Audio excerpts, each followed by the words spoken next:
ఇటువంటి మీటింగ్లో ఇంతకుముందు కూడా మాట్లాడి ఉన్నాం కాబట్టి రోజు సోషల్ మీడియా చూస్తుంటాం కాబట్టి ఇక్కడ జరిగిందే జరుగుతున్నట్టుగా విన్నదే వింటున్నట్టుగా మళ్ళీ మళ్ళీ మనం ఒకే బాధపడుతున్నట్టుగా అనిపిస్తుంది.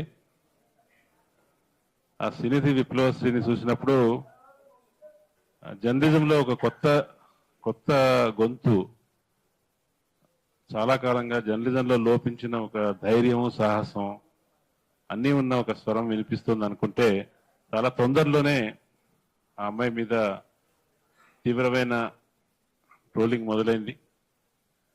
అయితే ఇది ఒకళ్ళ మీద అందరూ చెప్తున్నట్టుగా ఏదో ఒకళ్ళ మీద ఫోకస్ చేసి ఒకళ్ళ మీద టార్గెట్ చేసి జరుగుతుంది కాదు. కానీ అది మగవాళ్ళను విమర్శించి మగవాళ్ళ మీద జరిగే ట్రోలింగ్ ఒక రకంగా ఉంటుంది, ఆడవాళ్ళ మీద జరిగే ట్రోలింగ్లో అనేక అదనపు అసభ్యతలు, అదనపు దుర్మార్గాలు ఉంటున్నాయి. మగవాళ్ళ మీద కూడా కేవలం వాళ్ళ రాజకీయ వైఖరుల మీద మాత్రమే తిట్లే ఉండట్లేదు, వాళ్ళను కూడా చాలా హీనపరిచే ఒక రకంగా సామాజికంగా చాలా దూషణలన్నీ చేస్తున్నారు. ఇప్పుడు మేము వీటి గురించి మాట్లాడుకునేటప్పుడు మేము దీన్ని ఒప్పుకోము, దీని మీద చర్యలు తీసుకోవాలి, మేము గట్టిగా పోరాడతాం లాంటివి చెప్పవలసిన అవసరం ఉంది, చెప్తున్నాము. నిజానికి చాలా ఈ సందర్భంలో చాలా సామాజిక స్వరాలు చాలా సంఘటితమయ్యాయి.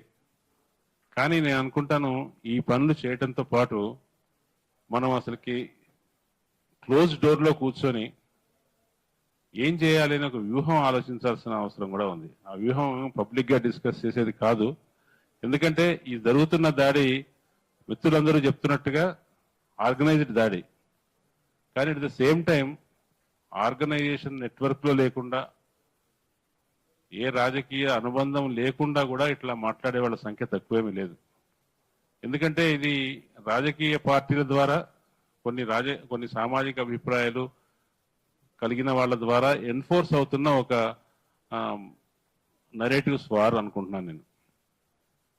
మనకు లెఫ్టిస్టులకి, తర్వాత లిబరల్స్కి, లేదంటే ఇంకో కాంగ్రెస్ వాళ్ళకి, వీళ్ళందరికీ టూల్ కిట్స్ ఉన్నాయని ప్రభుత్వం ఆ రోజున ప్రచారం చేసింది కదా. టూల్ కిట్స్ మనకు లేవు, టూల్ కిట్స్ వాళ్ళ దగ్గర ఉన్నాయి.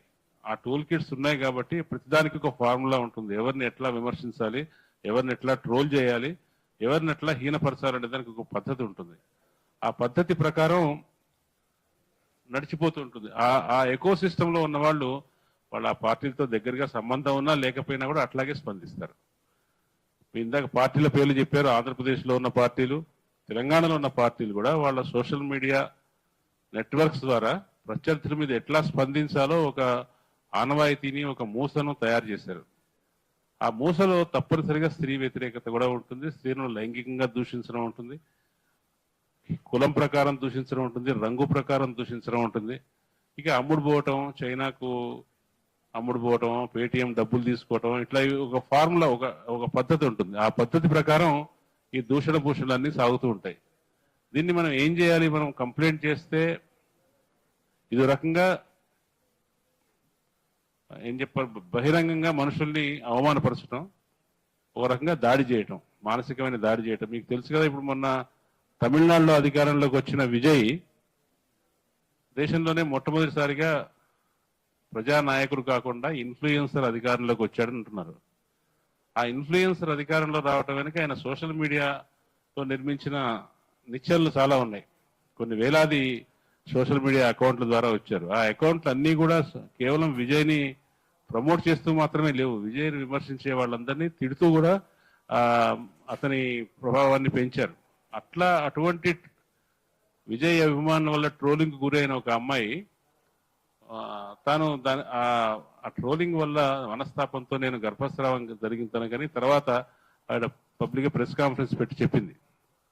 అంటే ఆడవాళ్లను వేధించడం అనేది మొత్తం ఈ ఇన్ఫ్లుయెన్సర్ సోషల్ మీడియా ఎకో సిస్టంలో ఒక భాగం. వీళ్ళకి పోలరైజేషన్ కావాలి, జనాలు ఒకరినొకరు తలపడటం కావాలి, జనాలు దాంట్లో ఎంగేజ్ అయి ఉండటం కావాలి.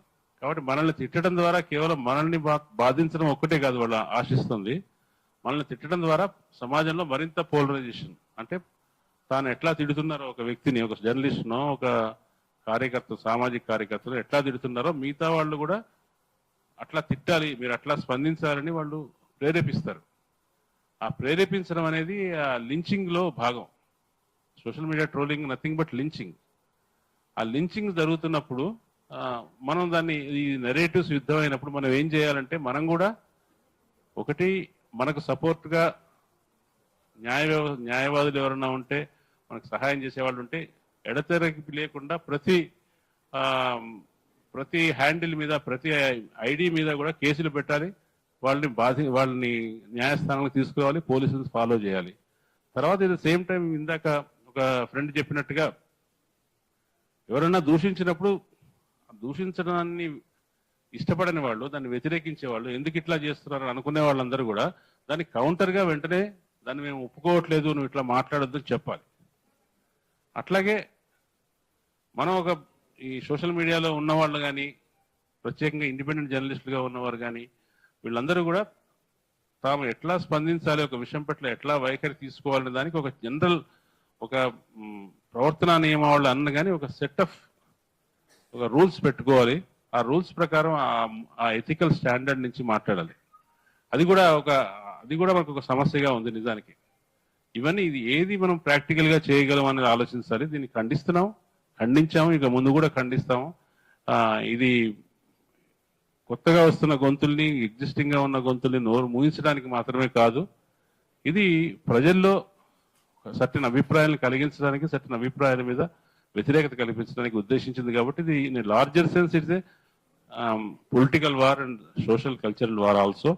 దీన్ని అందువల్ల వివిధ ప్రజా సంఘాలు, ప్రజల కోసం పనిచేస్తున్నాం అనుకునే వాళ్ళు, ప్రజల్లో వాళ్ళ అభిప్రాయాన్ని, వాళ్ళ ఆరోగ్యకరమైన అభిప్రాయాలు తీసుకెళ్దాం అనుకునే వాళ్ళు ఇది తమ యుద్ధంగా కూడా భావించి ఒక కన్సర్టెడ్ అండ్ కోఆర్డినేటెడ్ ఎఫర్ట్ తోటి దీన్ని ఎట్లా ప్రియంప్ట్ చేయగలము, కనీసం ఎట్లా తగ్గించగలము అని ఆలోచిస్తే, ఆ తగ్గుతున్న కొద్దీ మన వాయిస్ పెరుగుతుంది. మన వాయిస్ పెరిగినప్పుడు వాళ్ళు కొంచెం వెనక్కి తగ్గే అవకాశం ఉంటుంది. ఈ లోపల అట్లాగే ఈ దాడులన్నింటినీ ప్రత్యేకంగా పర్సూ చేసే ఒక ప్రజా కార్యకర్తలు అనే వాళ్ళు ఉండాలి. అట్లాగే సోషల్ మీడియాలో కూడా ప్రతి ఒక్కళ్ళు జరిగిన ఒక ట్రోల్ రాగానే, ఒక బూతు రాగానే, ఒక తప్పుడు పని కనిపించగానే వెంటనే దాన్ని మేము అంగీకరించము అని చెప్పాలి. చాలా మంది అయితే ఎంత ఉదారంగా ఉంటారంటే, వాళ్ళ ఫ్రెండ్స్ లిస్ట్ లో ఉన్న వాళ్ళు ట్రోల్ చేస్తున్నా కానీ వాళ్ళు కనీసం అన్ఫ్రెండ్ కూడా చేయరు, వాళ్ళతోనే కొనసాగుతూ ఉంటారు. అట్లా కనీసం అటువంటిది ఏదో దీన్ని ఒప్పుకోమని చెప్పాలి. ఒప్పుకోమని చెప్పడం విషయంలో దాన్ని ఉద్యమం తీసుకురావాల్సిన అవసరం ఉంది. ఆ ఉద్యమం అట్లా మనం ఒక ఐక్యతను, ఒక కోఆర్డినేషన్ తెచ్చుకుంటే ప్రభుత్వం మీద ఒత్తిడి తేవడం కూడా ఈజీ అవుతుంది. Thank you. యాదవ్ గారు చాలా దూరం నుంచి వచ్చారు సార్, 2 నిమిషాలు.